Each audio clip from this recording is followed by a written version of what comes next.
위메이드맥스의 재무 분석을 시작하겠습니다. 이 채널은 금감원 DAIRT에 공시된 사업보고서를 기준으로 재무 정보를 분석하며 공시외 정보는 참고하지 않습니다. 이번 분석은 총 5개의 장으로 구성되어 있습니다. 먼저 핵심 재무 현황을 요약하고 이어서 주요 손익과 재무 상태, 내부적인 강점과 약점, 외부의 기회와 위협 요인을 차례로 살펴보겠습니다. 마지막으로 핵심 모니터링 지표를 정리하겠습니다. 첫 번째 장 위메이드맥스의 핵심 재무 현황입니다. 먼저 주요 재무 변동 사항을 요약해 보겠습니다. 매출액은 전년 같은 기간과 비교했을 때 98% 증가했습니다.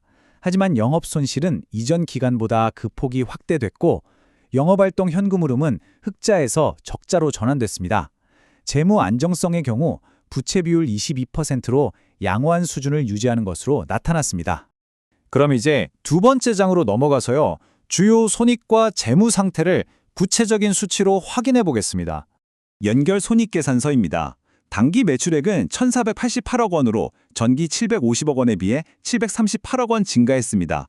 영업이익은 487억 원 손실을 기록해서 전기 대비 적자 규모가 406억 원 커졌습니다. 특히 주된 영업활동을 통한 현금 창출력을 보여주는 영업활동 현금 흐름이 전기 24억 원 흑자에서 당기에는 242억 원 적자로 전환된 점이 확인됩니다. 다음은 연결 재무 상태표입니다. 당기말 총 자산은 5,655억 원으로 전기말에 비해 321억 원 감소했습니다. 총 부채는 68억 원 늘어났고 자본 총계는 당기 순손실 발생 등의 영향으로 389억 원 줄었습니다. 현금 및 현금성 자산은 1,276억 원에서 873억 원으로 403억 원 감소한 것으로 집계됐습니다. 이 자료는 매출액과 영업이익의 변화 추이를 보여주고 있습니다. 보시는 것처럼 매출액은 750억 원에서 1,488억 원으로 크게 늘었지만 같은 기간 영업이익은 487억 원의 손실을 기록했습니다. 외형 성장과 수익성 악화가 동시에 나타난 것으로 분석됩니다. 세 번째 장입니다. 위메이드맥스의 내부 요인인 강점과 약점을 분석하겠습니다. 먼저 강점 요인입니다. 회사의 유동 비율은 298%로 집계됐습니다. 유동 비율은 1년 안에 갚아야 할 부채에 비해서 현금화할 수 있는 자산이 얼마나 되는지를 나타내는 지표인데요. 단기적인 채무 상환 능력을 보여준다고 할 수 있습니다. 확인된 주요 강점을 정리하면 이렇습니다.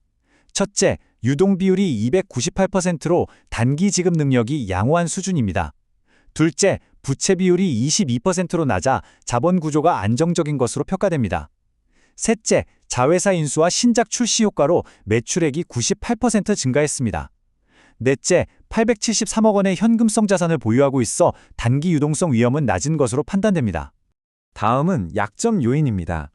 단기 영업활동 현금 흐름은 마이너스 242억 원을 기록했습니다. 이는 주된 영업활동의 결과로 현금이 순유입되지 않고 오히려 유출됐다는 것을 의미합니다. 약점 요인들을 살펴보면 우선 인건비와 비현금성 비용인 무형자산 상각비가 증가하면서 영업적자 폭이 확대됐습니다. 결과적으로 영업활동을 통한 현금 창출력이 약화되면서 242억 원의 현금 유출이 발생했습니다. 또 총자산 가운데 무형자산 비중이 높아서 향후 관련 사업 실적이 부진할 경우 손상차손이 발생할 가능성이 있습니다. 네 번째 장으로 넘어가겠습니다. 외부 환경 요인인 기회와 위협에 대해 알아보겠습니다. 먼저 기회 요인입니다.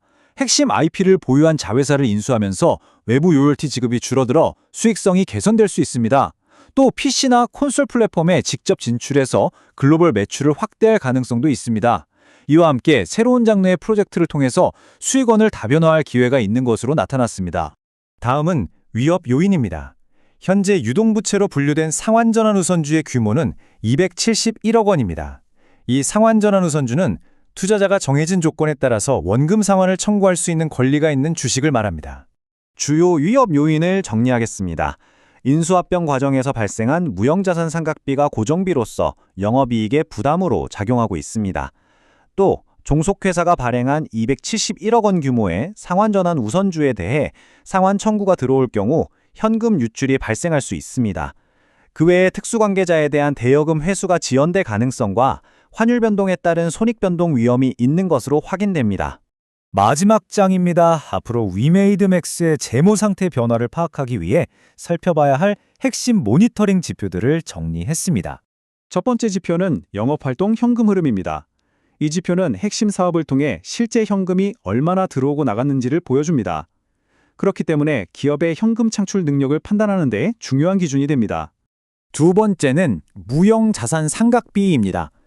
M&A로 취득한 자산을 회계상 비용으로 처리하는 항목인데요. 실제 현금 유출은 없지만 장부상 이익에 영향을 주는 고정비라고 할 수 있습니다. 이 비용 규모의 변화를 주시할 필요가 있습니다. 세 번째 지표는 현금 및 현금성 자산입니다. 기업의 단기 지급 능력을 나타내는 지표로 영업손실이 발생하는 상황에서 외부 자금 조달 없이 사업을 얼마나 더 유지할 수 있는지 가늠하는 기준이 됩니다. 최종 관찰 사항입니다. 위메이드 맥스는 무형자산 상각비라는 고정 비용 부담을 상쇄할 만한 신규 매출을 확보하는 것, 그리고 마이너스를 기록한 영업 현금 흐름을 개선하는 것이 주요 과제로 파악됩니다. 재무구조 자체는 안정적이지만 상환 전환 우선주로 인한 잠재적인 현금 유출 가능성은 지속적인 관찰이 필요한 부분입니다. 이상으로 위메이드 맥스 재무 분석을 마칩니다.